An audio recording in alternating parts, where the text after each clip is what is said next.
What up, Skit Gang? It's your boy Skit. Welcome back to the Skit Show. Today, we're going to be reacting to, I don't know who the hell this is, the Celebrity Cars. That's his channel name.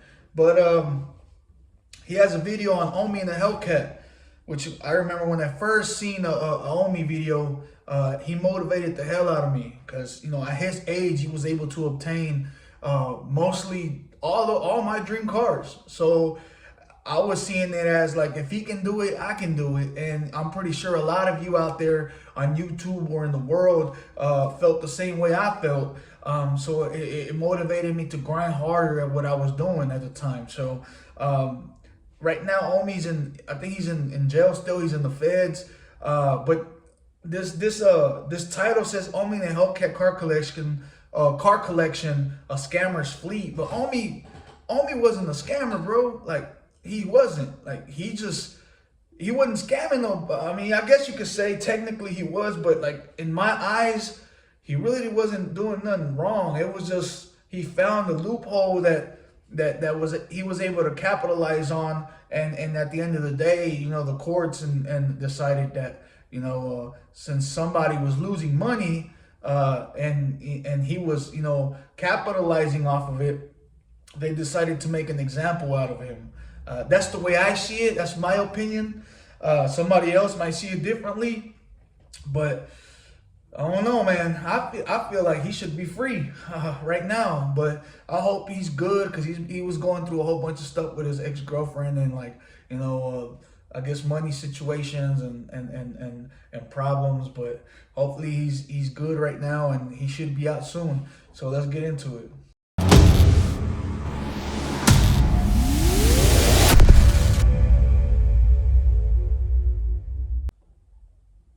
Bill Omar Carrasquillo, best known online as Omi and the Hellcat, is currently serving a 5.5-year prison sentence. Omi built a social media empire with almost 1 million subscribers on YouTube following his car-related content over the years. However, the former content creator happens to be involved with a number of illegal schemes involving copyright infringement, money laundering, and fraud. While in jail, U.S. Marshals auctioned off his personal car collection that was seized during his arrest. Dang, that's messed up too. When they were auctioning off his cars, I seen or actually read that one of his close friends went up to the auction and bought as many cars as he could afford or as he could get, and he's gonna gift them back to him when he gets out. Which, that's a real friend. That's rare. You don't find too many of those out here in the world, especially right now in 2024.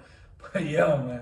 A total of 57 items were put up at auction, including 32 luxury and exotic cars. So today on The Celebrity Cars, let's dive into Omi and the Hellcat's car collection.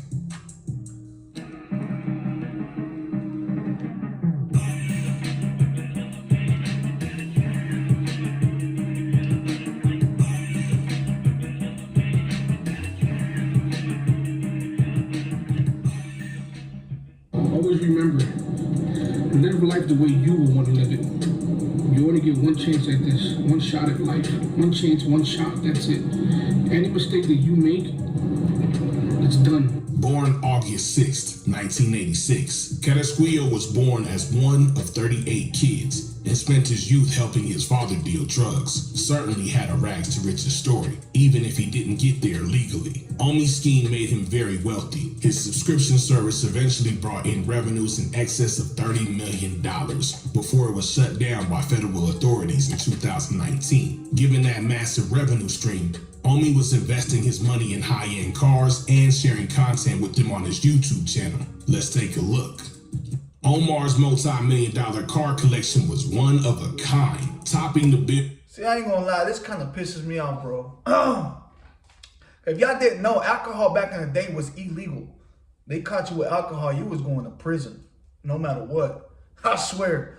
And they only do that because they're not getting a cut off of it.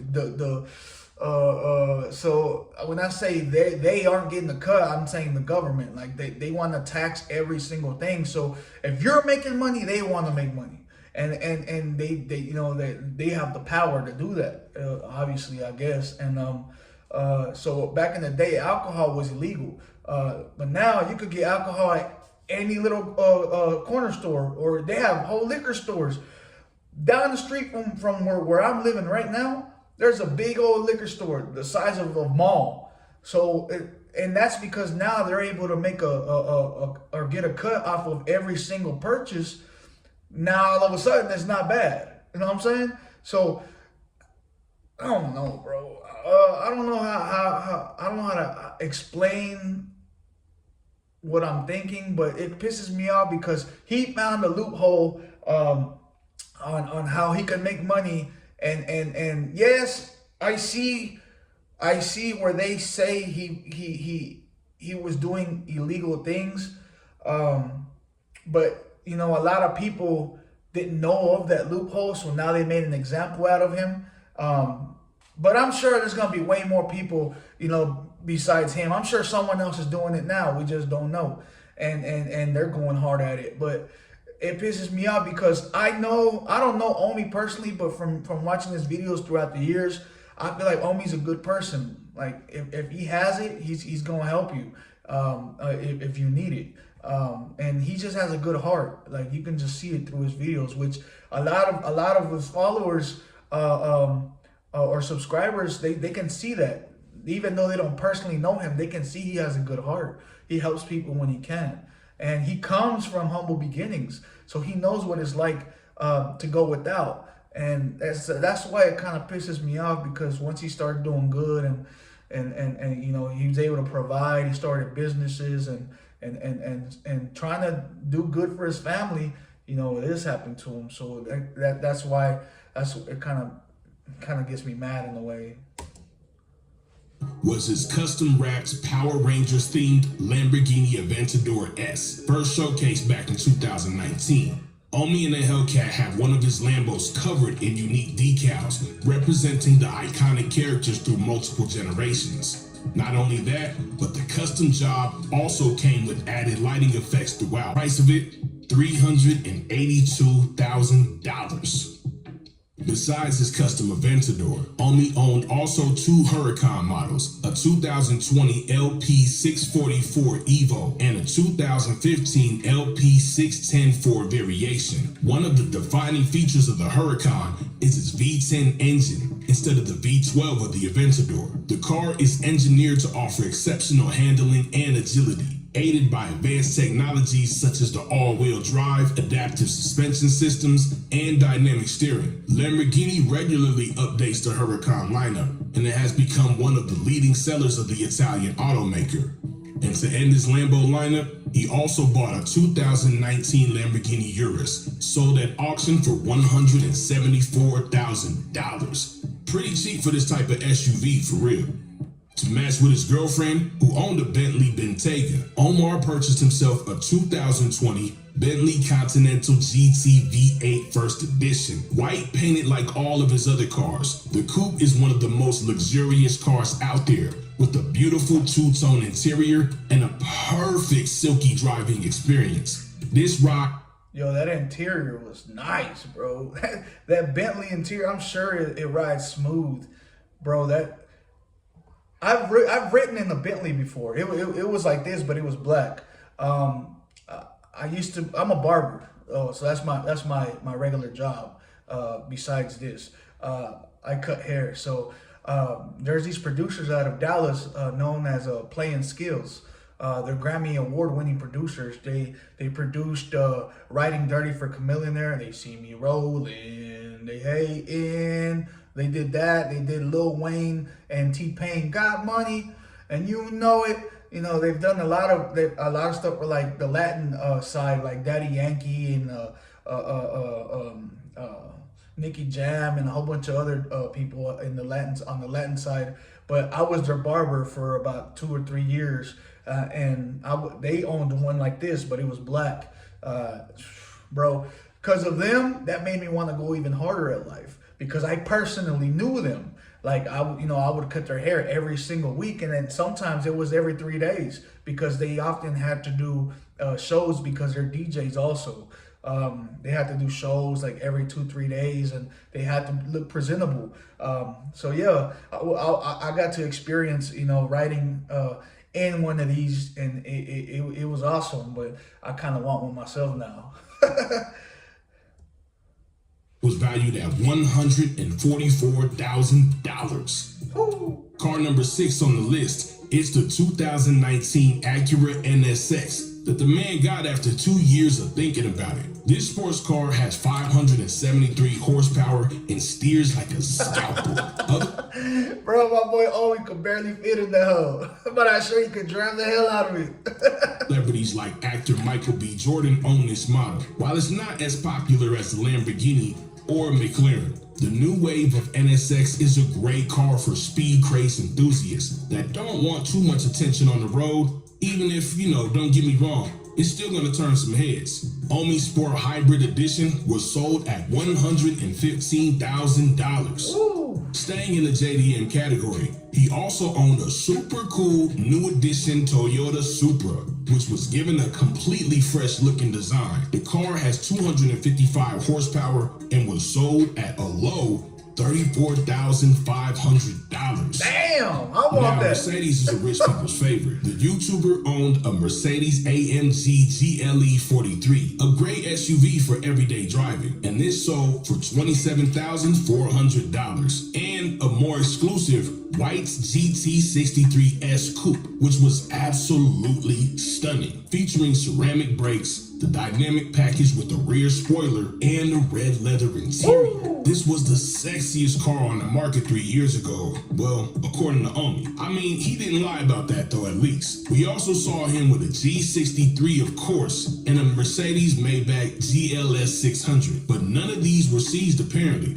because they didn't appear at the auction at the time of his arrest. Maybe those weren't actually his. The one and only BMW he owned was an M8 Competition. The best one, of course. That features a potent V8 engine and a luxurious yet sporty interior. The Grand Coupe's value is $66,500. In the same vein, Omi also got a superb silver Audi R8, which was, in our opinion, one of the best cars in his collection. With its sleek design, its powerful engine, and precise handling, the Audi R8 V10 is top tier in its category. Priced at $133,000, we hope Omar had a good time with this one.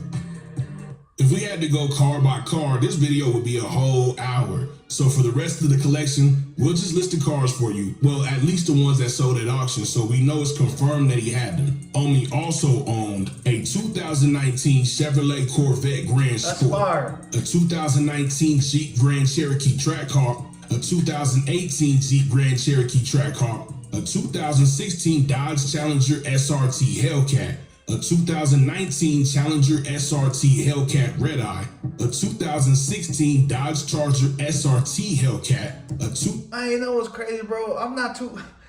the Hellcats, the Chargers, the Challengers, I don't like those, bro. Like, I just don't. Like, I've never liked them ever since they released the first one. I don't like the body style. Like, yeah, of course, they're fast.